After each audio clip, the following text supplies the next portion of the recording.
For today's videos mga mams, pupunta ulit kami ng Robinsons Townville, Pulilan. Ayan, titingin-tingin pala kami guys ng microwave oven. Bala kasi namin guys bumili ng microwave oven dahil kadalasan ay lutong ulam lang talaga ang binibili namin. Ayan, para init na lang ng init. Ayan, nandito na nga kami sa loob ng Robinson. Nakita na ng baby ko yung daddy niya. Sinundo na. At yung asawa ko, hindi niya napansin na magkaiba yung sleeper niya. At hindi ko rin naman napansin. Ayan, hanggang ngayon hindi pa rin niya napapansin. Pumunta na sila ng baby ko dyan sa laruan. Hindi pa rin niya napapansin na magkaiba yung sleeper niya.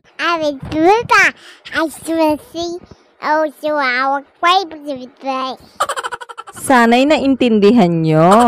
At nag-voice over na naman nga yung anak ko. Ayan, nakikita niya kasi kung nagbo-voice over, ginagaya ko. At pindot nga siya ng pindot dyan sa pindutan na yan. Balak pa atan sirain. Kakain na nga kami at tinanong ko sa kung siya niya gusto. McDo, Jollibee? Jollibee! McDo? Ayaw mo McDo sa slide? Wala namang bago sa sagot niya dahil si Jollibee lang naman ang kilala niya. Palabas na nga kami ng Robinson Pulilan. Pupunta naman kami sa SM Pulilan para tumingin din ng microwave oven doon at para kumain na rin sa Jollibee. Ayan, at hindi pa rin namin talaga napapansin na magkaiba ang sinyelas ng asawa ko.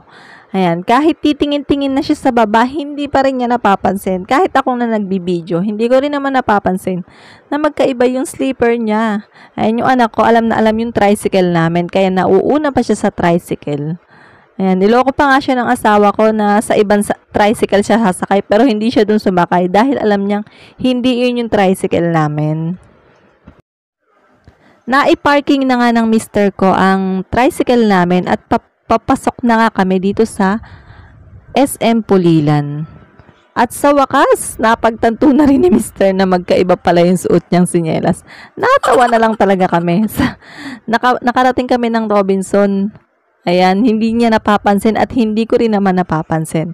Dito lang sa SM Pulilan namin nakita. Ayan, pupunta nga kami dito sa pen shop para bumili ng sinyelas. Ayan, sleeper. Nung nakapasok pala kami sa pen shop, ayan, nakita niya yung mga presyo, 400 plus, ayaw niya daw. Doon na lang daw kami bumili sa labas, titingin na lang daw siya. Buti na lang, meron doon sa harap ng pen shop na buy one take one. 159, dalawa na. Kaya binili na rin namin. Ayaw niya kasi ng mamahalin. Ayan, yung kulay orange nga lang, walang ibang kulay. Pero pwede na yan kesa magkaibang sinyelas. Ayan, papunta na rin kami kay Jollibee. Lumagpas nga si Jada dahil may mga laruan na naman siyang nakita. Ayan, gusto niyang puntahan.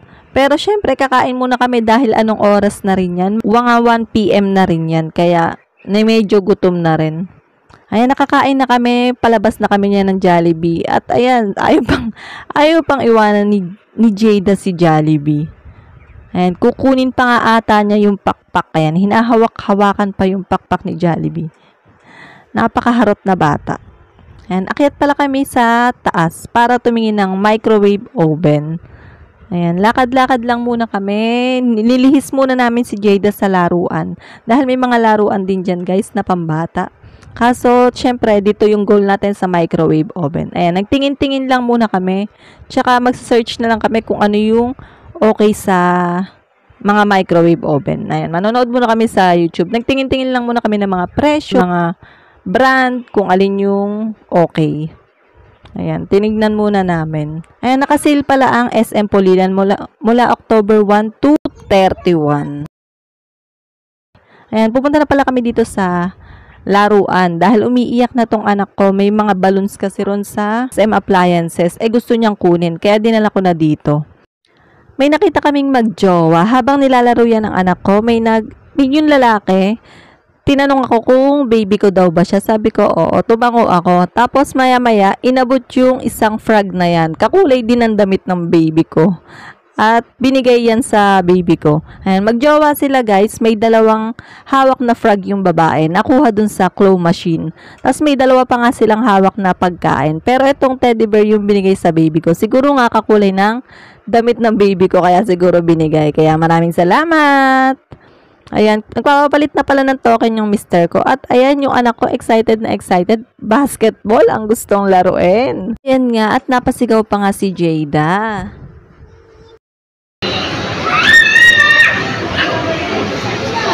Shoot mo, shoot! Ay, galing naman! Galing ah! Ay, galing ah! In fairness guys, mas maraming na-shoot na bola si Jada kaysa sa hindi. Ayan, shoot that ball daw. Thank you Lord, kahit paano nabibigay namin yung gusto ng baby namin na si Jada. Ayan, napaparanas namin yung mga ganyang bagay kay Jada. Ngayon guys, ganyan na yung uso. Ayan, pupunta sa mall, maglalaro. Samantalang dati, ang laro lang natin ay Chinese garter, tumbang preso, piko, tagu-taguan.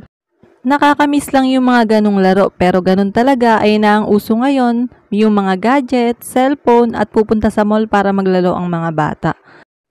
Anak, tandaan mo, mahal na mahal ka namin ng daddy mo. Ayan, matagal ka naming hinintay, kaya gagawin namin ang lahat ng makakaya namin para mapasaya ka.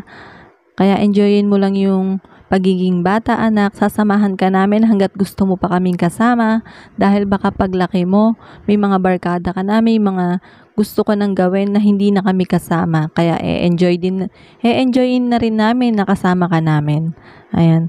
Sana maging mabait ka, masunurin sa amin. Nandito lang kami lagi sa tabi mo, anak, para suportahan ka sa anumang mga gusto mong gawin.